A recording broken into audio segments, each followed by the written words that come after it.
পশ্চিমবঙ্গে 26-এর বিধানসভা নির্বাচন। তার আগে আজকে আলিপুরদুয়ারে এসে এক প্রকার জনসভা করলেন প্রধানমন্ত্রী নরেন্দ্র মোদী। তিনি জনসভা থেকে যেমন একদিকে পাহেলগাঁওয়ে জঙ্গি হামলায় অপারেশন সিন্দুর নিয়ে তিনি যেমন বক্তব্য রাখলেন, তেমনি তার পাশাপাশি তৃণমূলকে একাধিক খোঁচাও দিয়েছেন। এক প্রকার বলতে পারেন নিয়োগ দুর্নীতি থেকে শুরু করে রেশন দুর্নীতি সব বিষয় নিয়ে কথা বলেছেন আজকে প্রধানমন্ত্রী নরেন্দ্র মোদী। তিনি বলেছেন যে যেভাবে শিক্ষকদের রাজপথে তৃণমূল কিন্তু নামিয়েছে, এমন কথাই কিন্তু পরিষ্কারভাবে এক প্রকার উদ্দেশ্য প্রণোদিত ভাবেই বলতে পারেন। এই কথাগুলো উল্লেখ করেছেন আজকে মুখ্যমন্ত্রী মমতা বন্দ্যোপাধ্যায়। কারণ আজকে প্রধানমন্ত্রী নরেন্দ্র মোদী তিনি আলিপুরদুয়ারে যে জনসভা, সেই প্যারেড গ্রাউন্ড থেকে জনসভা করার পর তৃণমূলকে একের পর এক খোঁচা দিলেন। শিক্ষক নিয়োগ দুর্নীতি নিয়ে তিনি বললেন যে তৃণমূলের জন্যই আজকে শিক্ষকরা রাজপথে। একই সঙ্গে তিনি রেশন দুর্নীতি থেকে শুরু করে একাধিক দুর্নীতির কথা পরস্পর উল্লেখ করলেন এবং তার পাশাপাশি তিনি অপারেশন সিন্দুর নিয়েও কার্যত সাফল্যের কথাই উল্লেখ করলেন বঙ্গের মাটিতে।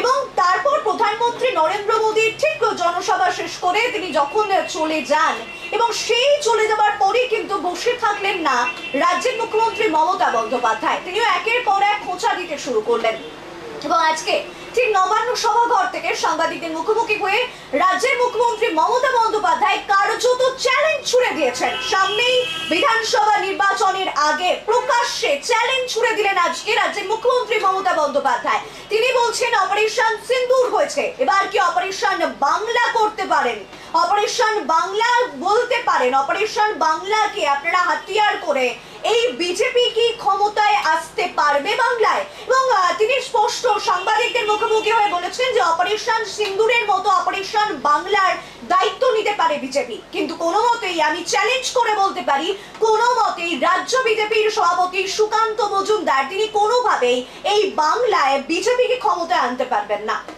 কারণ এখানে সংস্কৃতির একটা পরিবর্তন রয়েছে, সংস্কৃতির দিক দিয়েই তারা কিন্তু এক প্রকার আটকে যাবেন। কারণ যেভাবে জঙ্গি হামলার কথা উল্লেখ করে রাজ্যের মুখ্যমন্ত্রী মমতা বন্দ্যোপাধ্যায় তিনি বলেছেন যে প্রধানমন্ত্রী যে বিষয়গুলো বলেছেন পাহেলগাঁওয়ে জঙ্গি হামলা এবং সেই পাহেলগাঁওয়ে জঙ্গি হামলার জন্যই কার্যত যে বিষয়টা দেখা গেছে যে অপারেশন সিন্দুর, ওখানে পাহেলগাঁওয়ে জঙ্গি হামলা হয়েছে। কিন্তু এখানে পাহেলগাঁওয়ের পাশাপাশি যদি বাংলাকে উল্লেখ করা যায়, বাংলাকে তার পরিপূরক ভাবা যায়, তাহলে এখানে কিন্তু সেই জঙ্গি নেই, এখানে কিন্তু বাংলায় হিন্দু নিধন হচ্ছে এবং সেই হিন্দু নিধনের কথাই কিন্তু এক প্রকার বলেছেন রাজ্যের মুখ্যমন্ত্রী মমতা বন্দ্যোপাধ্যায়। এবং তিনি বলেছেন যে সাংস্কৃতিক দিক দিয়ে কিন্তু এক প্রকার পিছিয়ে পড়ছে এবং সাংস্কৃতিক নিধনের জন্য কোনো মতেই বাংলায় বিজেপি আসতে পারবে না, এমন কথাই কোট আনকোট আজকে উল্লেখ করেছেন রাজ্যের মুখ্যমন্ত্রী মমতা বন্দ্যোপাধ্যায় এবং সরাসরি চ্যালেঞ্জ ছুড়ে দিয়েছেন তিনি। আসুন দেখে নিই তিনি মূলত ঠিক কি বলেছেন। Narendra Modi, Prime Minister of this country, and his presence of him, his minister said, like Operation Sindoor, they will do the Bengal operation also, operation of Bengal. I challenge them. If they have the guards, you go election for tomorrow. We are ready and Bengal is ready to accept your challenge. But please remember, time is a factor. You must remember the timing.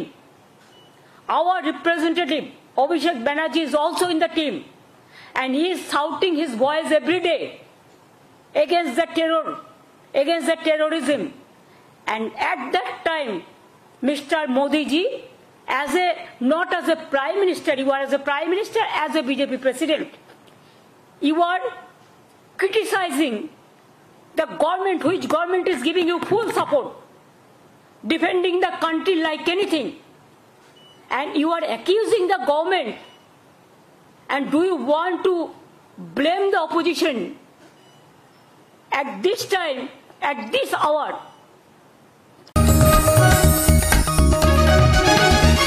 आप देख रहे हैं news UNI।